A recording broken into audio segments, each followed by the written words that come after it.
quero falar algo, começar essa mensagem antes de ler o texto e falar algo com vocês que eu vou continuar sobre esse assunto profundamente na próxima terça-feira, que já é a quarta semana. Mas uma coisa que todos nós temos e carregamos e muitas das vezes não sabemos muito como utilizar, uma coisa chamada intuição. Você já parou para pensar? Uma criança, quando ela nasce, primeiro, o seu cérebro não está totalmente formado, tá? Ela não tem o poder cognitivo de aprendizado de nada. Por que ela nasce já assim, ó? Inclusive eu e você nascemos com essa intuição. Não se esqueça que apesar de hoje você ter uma certa idade, um dia você foi um neném que veio, certo? Intuição. Essa intuição que não existe num poder cognitivo de aprendizado nosso, a nossa mente não é capaz de aprendizar, de ter aprendizado sobre intuição. Logo depois a nossa intuição, sim, quando já começamos a adolescência, a nossa intuição é baseada em todo o sistema de crença que nós recebemos na infância. Então, por exemplo, se você nasce de uma família onde o teu pai e a tua mãe vai dizer assim, ó, não faça isso, porque isso, aquilo. Então, em algum momento, quando você se deparar com aquela situação, você não vai fazer por intuição, por causa de uma informação que você recebeu. Coisas que vão te proteger e também o que chamamos de crenças limitantes, que é aquilo que vai te impedir de avançar. É aquilo que o cérebro aprende e em certo momento a nossa intuição tem que ser colocada à prova. Sem você perceber, se você entrar por uma rua, tiver que ir para a sua casa e de repente aquela rua que você sempre vai, ela está muito escura, apagou todas as luzes, você vai meter o pé assim, automaticamente a tua intuição vai dizer, cara, eu vou ser assaltado. O que você é capaz de fazer?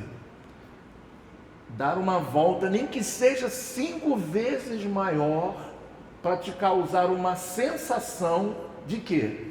De proteção. Isso é positivo? Sim. É muito bom. Quando você vai comprar um carro, você vai ter uma intuição, gostei desse carro. Uau, coisa linda.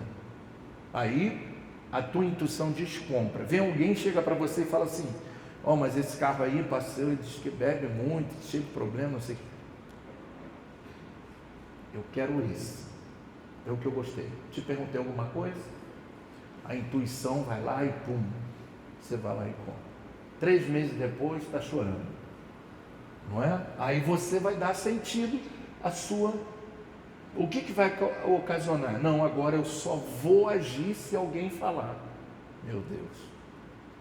Então a tua intuição vai sendo desqualificada. Você passa a ter medo de tomar decisões porque tomou uma decisão errada. E cada dia mais a nossa intuição fica totalmente desprovida de uma realidade.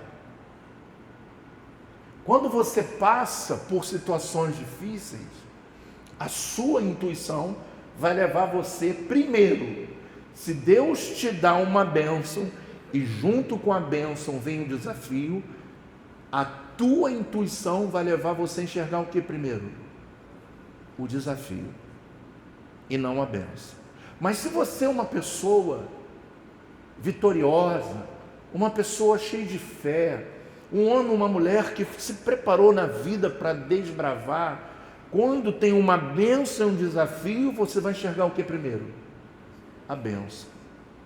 E da bênção você vai encarar o desafio. Isso é automático, gente. O teu cérebro reage assim. O nosso cérebro ele é formado para recompensas imediatas. Né? Se eu falar para você assim, ó, eu vou te dar um curso de 1 hora e tu vai ficar milionário, o cara vai daqui a China andando. Mas se eu falar, você tem que fazer 3 anos de uma faculdade, cara, não. O teu cérebro diz não. Isso é besteira. Se falar que é 5, besteira. Se falar que é 6, medicina e depois mais uma formação, nossa, é loucura. Depois eu tenho que fazer a parte de ficar, que eu esqueci, interno lá, loucura, vai levar 10 anos, tá doido. É muito dinheiro, estou fora disso aí. Mas se fala assim, tu vai virar médico lendo esse livro, o cara vai ler um dia. É sim ou não, gente? É assim que funciona a nossa mente. Eu quero começar por aí a minha mensagem. Porque eu quero fazer com que você veja e enxergue pelos olhos da fé. E não pelos olhos das frustrações, das derrotas, que a sua intuição possa levar você a enxergar o que é bom primeiro. Eu lembro uma vez quando nós viemos ver os primeiros terrenos que nós compramos aqui. E eram aqueles terrenos da primeira coluna do primeiro templo. Foi tanta expansão aqui, né? Que parece até aquela pasta expansiva que vai para botar a porta. E aí eram 6 terrenos. Quando eu cheguei na porta, o rapaz que vendeu falou assim: esse aqui é o melhor lugar para comprar o terreno. Quando eu cheguei no portão, era um brejo. Eu falei: Jesus amado. Mas aqui, esses 6 aqui eu dou para você, compra, está aqui de frente para o Quafá e tal. Aí eu vi o brejo, aí eu vi o terreno, aí eu vi que o pessoal falava: e aqui tem muito assalto, fica tudo apagado, não tinha luz, não tinha nada, nem ponto de ônibus é mais aqui, não sei o que. Eu falei: é esse que eu quero. Porque a minha intuição foi maior do que a realidade que eu estava vendo. E eu comprei 6 terrenos, o que eu fiz? Botei o brejo para baixo, construí em cima e até hoje lá não tem mais brejo. E resolvemos o problema. Depois compramos uma tenda, construímos uma tenda, aí depois apareceu mais 3 terrenos do lado, mas os terrenos do lado eu queria para cá e não para lá. Mas aí eu falei: cara, para cá me disseram que estava tudo comprado, que todo mundo já tinha comprado isso tudo e que só tinha para lá. Eu falei: então só tem para lá, vamos para lá. Mas eu queria aqui. Aí compramos mais 3 terrenos para lá e fizemos uma expansão. Aí essa expansão virou um templo maior e virou depois um lugar chamado Moriá, que hoje é aula dos... Quem tem aula lá? Que eu nem sei mais. Dos juniores. E aí depois foi comprando. Aí tem para trás. Aí eu fui para trás. Mas eu falei: eu quero lá. Aí quando falou assim: não, tem ali para comprar, mas esse terreno todo é 1 milhão e pouco. Eu falei: eu quero. Mas como é que vai pagar isso? Você vai pagar o seguinte. Olha a proposta, excelente. Isso estou falando de em 2014 por aí. Você vai pagar 11 mil reais todo mês e a cada 6 meses você vai pagar dobrado. Pensa. Eu falei: tá, mas tem que dar uma entrada. E essa entrada custa X. Eu falei: cara, eu não tenho entrada. No mesmo momento que eu não tinha entrada, eu recebi um telefonema da minha mãe, da minha irmã que está aqui, e falando assim: saiu a causa da justiça que meu pai esperou 20 e tantos anos. Aí eu tinha uma opção. A minha intuição dizia: guarda isso, paga a faculdade das suas filhas, porque eu tenho filho, a gente quer o melhor para o nosso filho, né? Ou você pega isso tudo e lança no terreno e compra e paga. Aí eu fui para lá, a gente teve que todo mundo se reunir lá no centro da cidade, né? Todo mundo para receber, uma confusão, pagaram em precatório, aí teve que... Bom, sei lá. Eu só sei que da minha conta que eu tive que abrir na Caixa Econômica, eu nem sei se existe mais, não tinha um negocinho lá pra gente? A gente tem que ir lá, né? Pô, tá maluco? Aí... Agora que eu lembrei de um negocinho, nem que seja 100 já vale. Aí eu fui da minha conta, quando entrou na minha conta, a gente está saindo do banco, eu já transferi para o dono e comprei essa parte que você está sentado aqui. A minha intuição dizia o seguinte: compra um terreno, você vai construir a catedral e das suas filhas cuido eu. A intuição de um vencedor, ela é poderosa. A intuição de um vencedor faz você abrir mão. e não abrir mão para perder. Você perde para ganhar. É isso que Jesus ensinou. Se você quer ganhar, perca. Se você quer crescer, diminua. E eu peguei toda a minha herança, que já estava há 20 e poucos anos, que coitado, meu pai nem pôde receber, que ele morreu antes, que era dele na verdade. Mas nós recebemos e estamos aqui. E lá onde hoje pessoas desceram, era uma torre aqui, onde cracudos ficavam, e uma mulher grávida morreu aqui de overdose. Aí tem uma frase lá escrita assim: aonde abundou o pecado, superabundou a graça de Deus. Ali onde gente morria para a morte eterna, hoje morre para a vida eterna. Quantos podem glorificar a Deus por essa noite? Diga aleluia. Dá um tapinha assim de leve no Senhor, diga assim: para de se conectar com os problemas.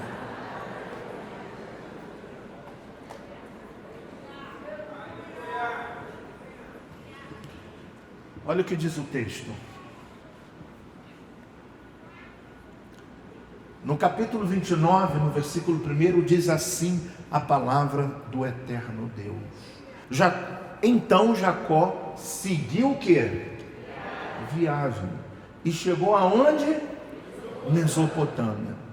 Certo dia, olhando ao redor, ele viu o quê?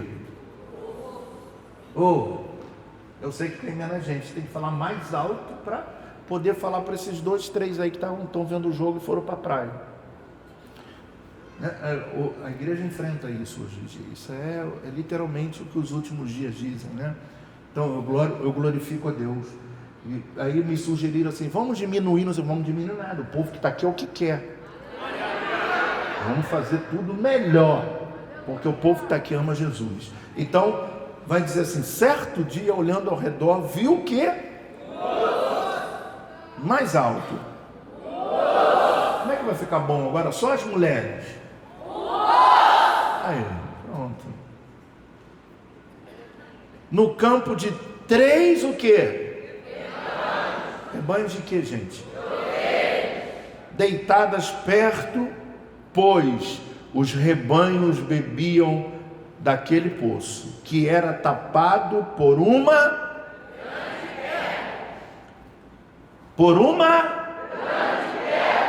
Por isso, quando todos os rebanhos se reuniram ali, os pastores rolavam a pedra da boca do poço e davam água às ovelhas.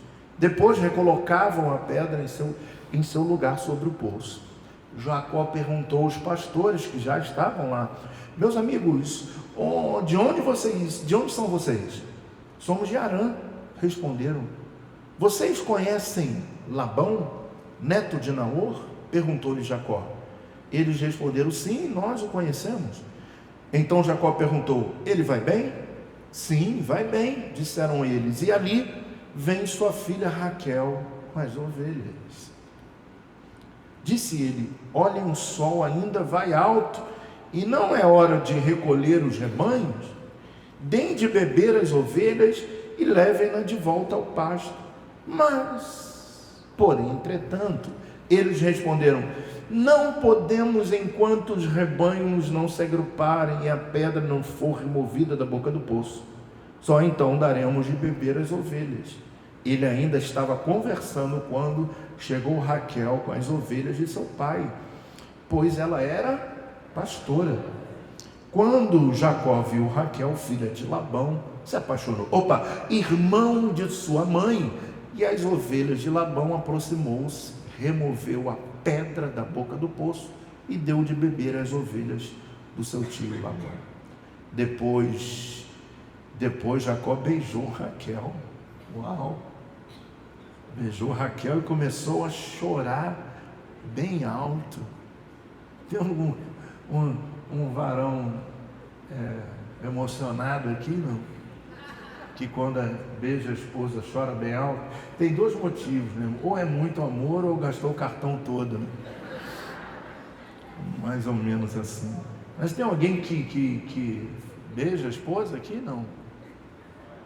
Como é que é o relacionamento de vocês? Vamos voltar aqui pro texto, né? Um beijinho de vez em quando é importante, né? eu acho, sei lá. Então contou a Raquel que era parente do pai dela e filho de Rebeca. E ela foi correndo contar tudo isso ao seu pai.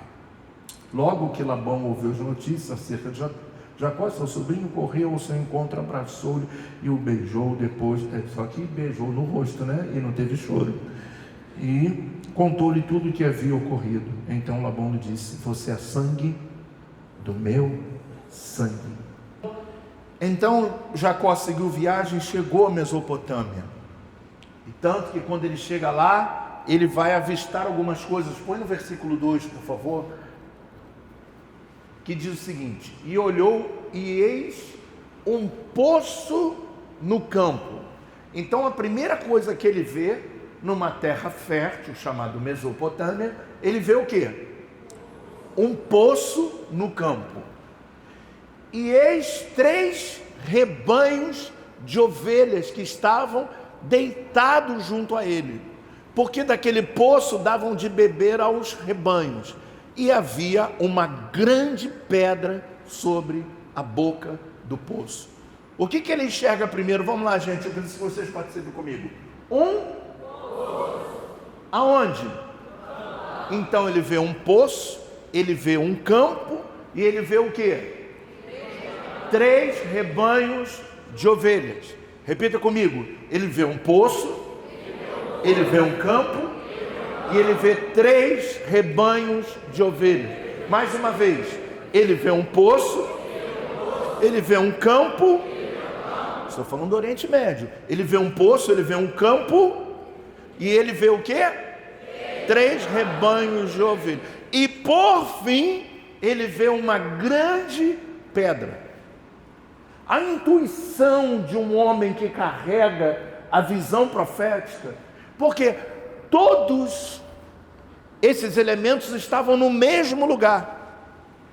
Só que existem pessoas que, se chegassem na Mesopotâmia, onde tem um poço, um campo, onde tem ovelhas e tem uma grande pedra, a primeira coisa que ele veria era o quê?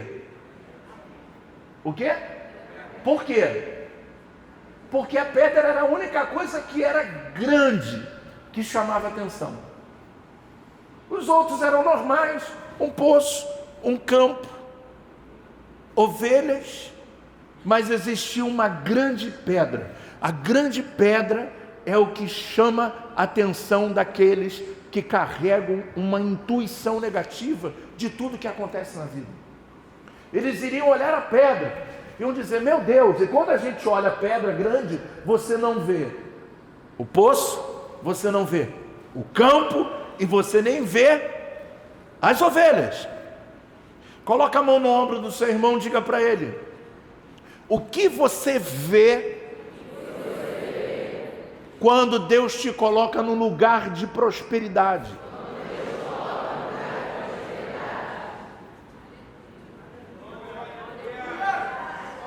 Eu acho que você não está aqui hoje, também não vou me esforçar muito hoje não. É para quem quer, para quem está ligado. Se eu fosse você, eu dizia para essa pessoa do teu lado: para de olhar para o grande poço. Não, nem existe grande poço. Você nem sabe o que você está falando. Diga para ele: para de olhar para a grande pedra. Porque lá também tem poço, lá tem campo e lá tem ovelhas. A grande pedra, que era muito grande, tampava o poço. Mas para Jacó não tinha problema. Tudo que acontece na nossa vida, isso aqui é muito difícil. Se fosse fácil, qualquer um fazia. Mas eu não consigo, consegue. Mas eu não sei, sabe. Mas eu não estudei muito. Eu ouvi muita gente falar assim: bispo, eu queria muito estudar a Bíblia, mas eu não estudei na escola. E desde quando estudar na escola tem a ver com estudar com a Bíblia? Nós olhamos sempre para a grande pedra. onde no lugar tem poço, tem campo, tem ovelha, tem tudo. E depois o texto continuando, ainda tinha Raquel, tinha beijinho e choro. Mas o cara só olha para a pedra que está grande. Meu Deus, como é que está, irmão? Meu Deus, olha, eu preciso que você ore por mim. Eu não estou aguentando, tem uma pedra muito grande. Ai, Senhor, tem misericórdia de mim. Como é que você está, irmão? Oh, meu Deus, é muita luta, é muita dificuldade. Porque os teus olhos, a tua intuição está baseado nas tuas frustrações que você já teve, nas vezes que você tentou, não deu certo. Precisa haver hoje uma liberdade. Você precisa ser livre de tudo aquilo que te escraviza e faz você sempre olhar o que é difícil e não olhar o de bom que Deus tem colocado. Senhor, mas o meu filho não se converteu ainda, bispo. Eu estou colocando ele aí no óleo, o nome dele no azeite, estou passando. Tá, mas você tem um filho, e preste atenção, filho é herança. Enquanto você estiver na igreja, o mal não pode tocar nele. A pedra é grande, ele gosta do mundo, às vezes ele vai para o baile. Deus vai guardar ele. E o dia que Deus permitir que alguma coisa aconteça com ele, vai ser para trazer ele de volta. Porque quando passa na prova, a primeira coisa que lembra onde o caminho que ele aprendeu. E aí vai vir todo amassado, todo quebrado aqui na frente, mas vai voltar. Alguma forma, Deus não vai permitir que o mal chegue na sua casa. Para de olhar a pedra grande, para de olhar para a dificuldade, para a adversidade. Comece a olhar e veja o campo, comece a olhar e veja o poço, comece a olhar e veja as ovelhas, as coisas boas que Deus tem feito na sua vida. Hoje você acordou, hoje você se vestiu, hoje você se arrumou, hoje você veio para a casa do Senhor. Você tem motivos para glorificar muito mais do que se preocupar com a pedra grande. Os teus motivos de adoração talvez não sejam os meus, as minhas lutas talvez não sejam suas, mas todos nós enfrentamos uma guerra, uma batalha. Para de olhar para aquilo que é grande, é difícil, e olha para os campos, porque são eles que produzem os frutos. Olha para o poço e olha para as ovelhas que têm água para beber na Mesopotâmia.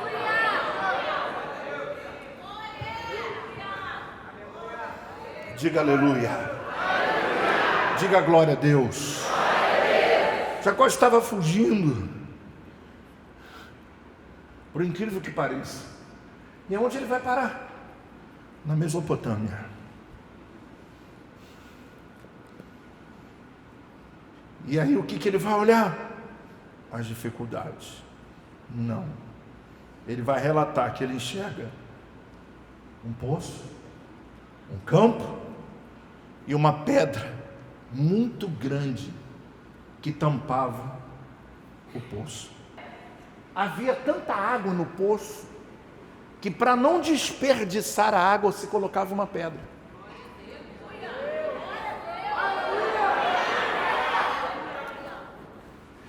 E quando se retirava a pedra, era para poder dar água, o quê? Aos rebanhos. Então, os pastores que estavam naquele lugar, eles esperavam chegar mais pastores com mais ovelhas, para que juntos pudessem tirar a tampa que era grande, porque era pesada. Aí todos os rebanhos eram alimentados, e depois bebiam a água, e depois se fechava novamente o poço. Se aqui, olha que interessante, que apesar de não olhar o poço, de não olhar o campo e de não olhar as ovelhas, ainda tem gente que é preguiçosa. Porque o texto vai continuar, e aí Jacó vai chegar aos pastores e vai dizer assim: vamos fazer o seguinte, vamos pegar as ovelhas que estão aqui e vamos dar água para elas. Me ajudem a tirar a pedra e vamos dar água. É o seguinte, vamos esperar chegar mais, que quando chegar mais, aí a gente vai lá e tira. Só que Jacó tinha uma visão profética. Repita comigo, Jacó tinha uma visão profética. Ele chega no lugar frutífero, ele chega no lugar que tem água, ele chega no lugar que tem campo, ele chega no lugar que tem poço e tem ovelha. Então diz a Bíblia que era impossível isso acontecer, para que ele pudesse dar continuidade ao que ele foi fazer lá. Ele vai sozinho, porque os outros estavam cansados, desanimados para tirar a pedra. E você acredita que tem muita gente dentro da igreja que não consegue beber água porque está com preguiça de tirar a pedra? Estão secos de sede, porque eu não consigo tirar, é muito pesado. Levarei, eu também. O fardo está pesado. Eu não sei até quando eu vou ficar na igreja. Eu não sei até quando eu vou servir, porque, olha, Deus não me ama. É tanta perturbação. Olha, eu vou te falar algumas coisas que são perturbação. Você que quis casar, é perturbação. De dia, de tarde, de noite. Alguém botou, no dia do casamento chorou igual criança. Jogou buquê, ainda passou a maldição para o outro. Né?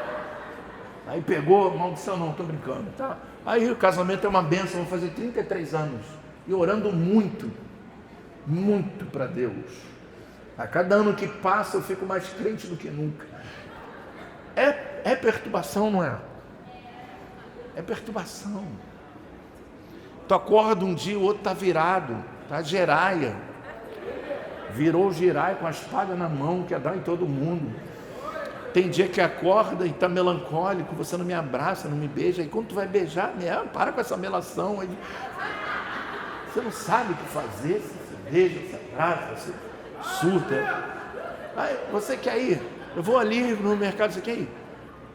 Não quero não. Aí quando você está saindo, nem vai me esperar. Meu Deus, é perturbação, gente, é perturbação. Agora me espera, pronto, aí o sangue sobe, agora eu não vou, então também não vou. Mas não tem nada para comer, vamos passar fome. Começa desde a hora de vir para a igreja, botar roupa, tirar roupa, aí pergunta, como é que eu estou? Tá linda. Não gostei não. Então para que pergunta? Sabe, esse tipo de coisa que sangue de Jesus tem poder.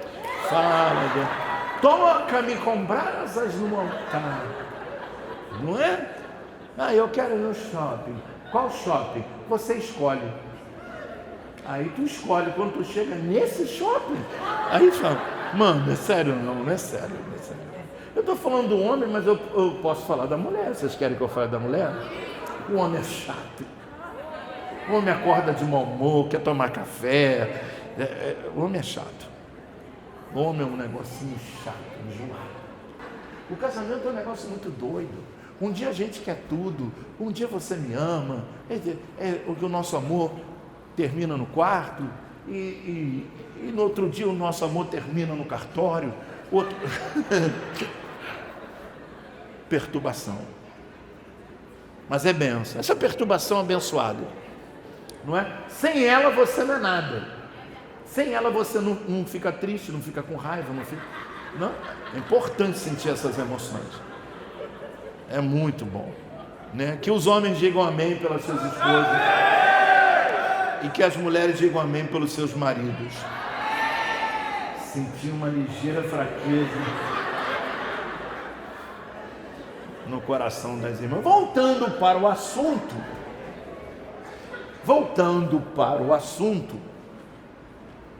muitas das vezes no casamento, no relacionamento, no trabalho, a gente tem que ter força para tirar pedra e para beber água. Porque se você tem um campo, agora é forte. Se você tem um campo, se você tem um poço, se você tem ovelhas, mas não tem água, você não tem nada. Eu escutei só um amém por aqui.